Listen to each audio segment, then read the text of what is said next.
Réflexion sur la réincarnation. Bonjour à nouveau. Merci d'être ici avec moi une fois de plus. J'espère que vous allez très bien aujourd'hui. C'est Marie. Ces informations peuvent être considérées comme de la science-fiction, ou comme le spectateur le voit le mieux, et je les publie à des fins de divertissement uniquement. Cependant, je prends mes informations très au sérieux, et pour quiconque a des yeux pour voir. Il s'agit d'une vidéo sur une partie de l'éthique concernant la réincarnation ou ce qui s'y rapporte, mais en partant du point de vue et de l'hypothèse qu'elle existe. Sur Terre, plusieurs cultures, principalement dans l'Est, acceptent la réincarnation comme un fait et comme raconté et enseigné dans leur religion, mais à l'Ouest, elle est fondamentalement expurgée des religions. Et, pour autant que je sache, le concept a été accepté dans le christianisme jusqu'à un moment donné au Moyen-Âge, où il a été supprimé ou retiré des textes religieux au cours de l'un de ces innombrables amendements. Et cela, parce que d'innombrables paysans et individus de faible niveau social se suicidaient à un niveau sans précédent pour échapper à la brutalité du travail forcé, et aux impôts extrêmement élevés venant des seigneurs et du Vatican lui-même. Cela signifie qu'il a été retiré des textes religieux à des fins de contrôle de la population, puisque les religions sont précisément là pour ça de toute façon. Le fait que les religions occidentales n'acceptent pas la réincarnation ne signifie donc pas qu'elles n'existent pas, mais seulement qu'elles l'ont supprimée pour exploiter plus encore et terroriser la population humaine afin qu'elle se soumette davantage. De nos jours, sur Terre, il existe d'innombrables preuves anecdotiques ou circonstancielles d'événements de réincarnation, provenant principalement de jeunes enfants qui se souviennent avec précision de leur vie passée immédiate, y compris suffisamment de détails vérifiables par les enquêteurs. Cela prouve à un niveau assez fort qu'il existe quelque chose comme la réincarnation, simplement parce qu'un si jeune enfant ne pourrait pas se souvenir de tous ces détails sur une vie, et sur des personnes qui ont existé dans le passé ou qui sont encore en vie, surtout quand l'enfant n'a eu aucun contact avec ces autres personnes. Pour les personnes qui, sur Terre, se sont efforcées de rechercher les informations disponibles sur la réincarnation et de les rassembler, leur conclusion est fortement en faveur de son existence, en raison de la quantité de preuves circonstancielles et moins circonstancielles qui existent à ce sujet. Sur Terre, la réincarnation est encore quelque peu difficile à prouver, du moins selon les paramètres dont la science a besoin pour considérer quelque chose comme vérifiable ou vrai, et c'est aussi principalement à cause du fort voile de l'oubli que presque tout le monde a pendant qu'il s'incarne là. Tout cela fait croire à la plupart des gens que leur conscience et leur conscience de soi ne sont que le résultat de processus biochimiques complexes à l'intérieur d'un cerveau biologique. Ce qui fait que la majorité de la population humaine tombe dans une manière matérialiste et déterministe de comprendre la vie, n'ayant peut-être recours à la foi et à la croyance en une vie après la mort, principalement comme le dictent les religions institutionnalisées, que pour atténuer ou être capable de faire face à l'idée de la destruction et de l'effacement de l'ego à la mort. Laissant la croyance en la réincarnation et en une vie après la mort, comme un mécanisme d'adaptation de l'ego, est guère plus qu'un vœu pieux, aux yeux et selon l'opinion de nombreux chercheurs sur Terre. Mais pour les cultures interstellaires avancées, la réincarnation n'est pas quelque chose qui doit être remis en question ou même discuté comme vrai ou fausse, c'est simplement un fait évident de la vie. En effet, la plupart de la population de ces cultures se souvient d'au moins une vie antérieure, car le voile de l'oubli lors de l'incarnation n'est pas aussi fort que sur Terre. Cela fait que la réincarnation est donc considérée comme quelque chose d'évident pour eux, ce qui se reflète dans leur culture et leur science dans une large mesure, car cela les amène à ne pas être aussi dogmatiquement matérialistes, acceptant pleinement que même la meilleure version de leur science a ses limites, car de nombreuses choses ne peuvent tout simplement pas être prouvées, mais sont pourtant là comme des faits indéniables de la vie. Cela impacte également leur spiritualité, car le but de la vie est axé sur l'apprentissage, sur l'expérience et sur le développement spirituel et éthique personnel, en partant du principe que ce qui compte, c'est qui vous êtes et ce que vous faites, vos actions et votre façon de penser, plutôt que la richesse et le nombre d'objets matériels que vous pouvez accumuler au cours de votre vie. Cela parce que la majorité de leur population, si ce n'est la totalité, est pleinement consciente qu'ils n'emporteront pas de choses et d'objets avec eux à leur mort, mais qu'ils emporteront toutes leurs nouvelles connaissances, valeurs et expériences. Par conséquent, ce qu'ils étaient de leur vivant, ce qu'ils aimaient, ce qu'ils ont fait et les actions qu'ils ont entreprises, c'est ce qui compte pour tous les membres de ces cultures interstellaires avancées, ayant un degré moindre de voile de l'oubli.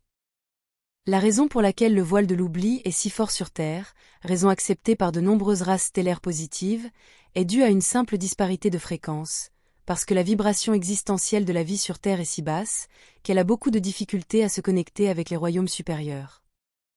Lorsque nous vivons sur Terre et dans un corps biologique, c'est être dans une basse fréquence qui n'est pas compatible avec la fréquence beaucoup plus élevée, que l'on trouve dans d'autres royaumes existentiels astro-supérieurs, et par conséquent ils ne peuvent pas interagir ou se connecter, peut-être seulement d'une manière très légère, comme une connexion faible, et seulement à travers ce que le corps biologique permet, comme par exemple à travers la glande pinéale. Et ce, bien que ma culture insiste sur le fait que c'est chaque cellule vivante d'un corps qui se connecte à la source, en étant en correspondance vibratoire avec elle, et pas seulement le système nerveux central, ou plus précisément la glande pinéale.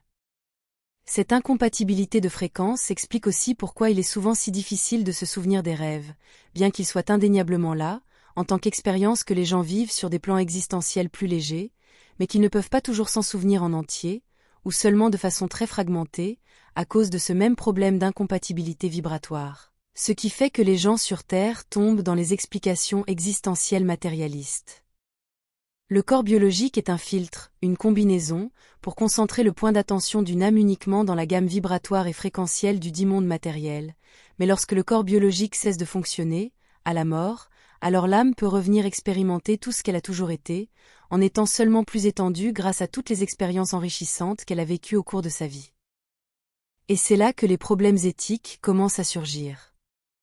Dans la mesure où j'ai fait des recherches sur ce sujet à partir d'informations trouvées sur Terre, la plupart des médiums, dont certains que je respecte profondément, affirment que chaque vie est planifiée avant de s'incarner, ce qui signifie que l'âme sait à l'avance ce qu'elle va expérimenter au cours de sa vie, qu'elle sait pourquoi elle veut expérimenter tout cela, et qu'elle a même planifié sa sortie, sachant quand, et comment il est temps de passer à autre chose. Elle sait tout cela parce qu'elle prend des décisions basées sur un point de vue très élargi, tout en vivant dans un royaume existentiel vibratoirement élevé, où l'espace et le temps ne s'appliquent pas, et ne fonctionnent pas comme nous les connaissons dans le monde matériel. Dans les royaumes existentiels supérieurs, le temps devient très spécifique à la conscience qui le génère et en fait l'expérience, de même que l'espace, car la distance est également une perception et une illusion, qui n'appartient qu'au domaine existentiel matériel de basse vibration. Cela entraîne également l'illusion que les distances et le temps ne font pas partie de notre propre conscience et ne sont pas le résultat de notre propre perception.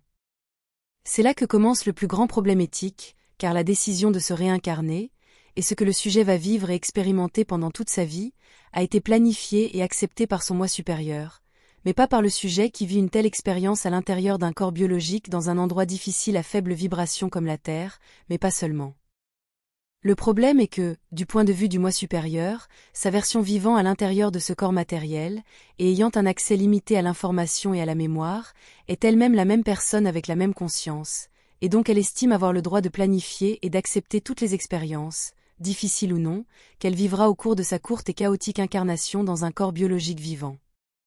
Mais cette version du moi supérieur qui vit dans un corps biologique n'est pas la même personne, parce qu'elle n'a pas accès aux informations étendues et aux raisons pour lesquelles les choses se produisent dans leur vie. Toutes les âmes sont des fragments de la source, étant la source elle-même, mais avec un champ de perception limité, et c'est cette gamme de perception limitée qui définit une âme en tant que telle, car sans elle, elle serait simplement la source. C'est la gamme de perception et les différents points d'attention au sein de ces champs de perception limités qui définissent une âme et la différencient les unes des autres. Donc, la personne, l'âme qui s'incarne et fait l'expérience de sa propre existence à travers la lentille d'un corps biologique, n'est pas la même que son moi supérieur qui a planifié cette incarnation et décidé quel serait son plan de vie. Par conséquent, et selon notre propre logique et éthique, le moi supérieur est très abusif envers sa version incarnée, qui n'a aucune idée de la raison pour laquelle elle a mérité tant de souffrances dans sa vie, ni ne sait quelle souffrance l'attendent demain, tout en pensant également qu'elle n'est que le résultat de processus bioélectriques générés par son corps, vivant donc dans la terreur de la mort. De nombreuses personnes spirituelles et médiums sur Terre affirment qu'il est compréhensible de ne pas vouloir se réincarner, puisque personne ne veut souffrir davantage.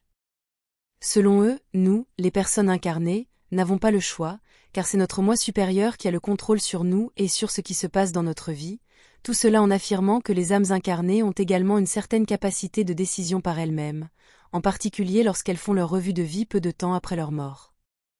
Selon eux, la décision de se réincarner n'intervient que lorsque l'âme, qui se trouvait auparavant dans un corps biologique, s'unit à son moi supérieur.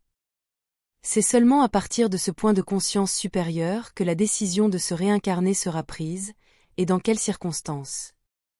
Mais comme je l'ai expliqué plus haut, une âme dotée de cette conscience étendue n'est pas la même, ne peut pas être la même, expérientiellement parlant, que celle qui se trouve à l'intérieur d'un corps biologique. Le moi supérieur perçoit et croit fermement que sa version incarnée n'est rien de plus que lui-même, et qu'il a donc tous les droits sur elle, mais du point de vue de sa version incarnée, ce n'est pas le cas, laissant le concept d'un moi supérieur n'être qu'une vague idée spirituelle incontestable.